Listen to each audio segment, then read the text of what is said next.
Invasive highlight. Red imported fire ant. If you ask anyone in the South what their opinion is on ants, it'll no doubt be negative. The problem with this is that these negative experiences mainly stem from only one ant species in particular, Solenopsis invicta, the notorious red imported fire ant. Worst yet, humans are the primary reason they're so bad.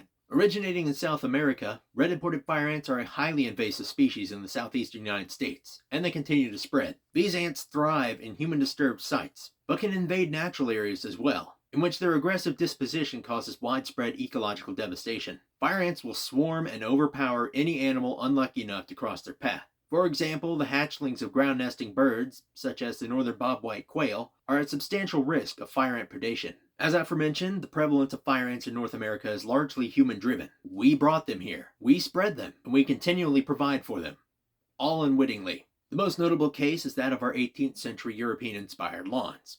The short, well-watered grass is reminiscent of the wet grasslands back in the ants' native range. For as invasive and painful as fire ants are, they're still a very interesting organism to study. Flooding is common in their native range, so they employ several different tactics to deal with it. During floods, entire colonies will form rafts from their own bodies, constantly trading position to avoid drowning. After heavy rainfall, ants will essentially turn their nests inside out to allow the sediment to air dry.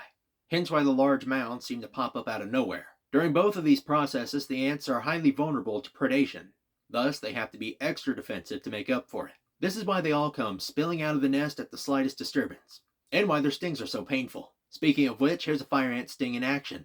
I felt it on my toe and decided to film before removing her. 2 days later, the resulting pustule is quite noticeable. The best method for dealing with fire ants is to pour boiling water directly into their nests. This is most effective when they're drying their homes, as the mounds are easy to spot and contain a large portion of the colony. This method is both environmentally friendly and effective at killing them, though it may take several treatments over the course of days or even weeks to fully eliminate a colony or convince them to move on. Fire ants aren't supposed to be here, and they're definitely not good ambassadors for ants as a whole. Don't let your dislike of fire ants lead to eliminating beneficial native ants.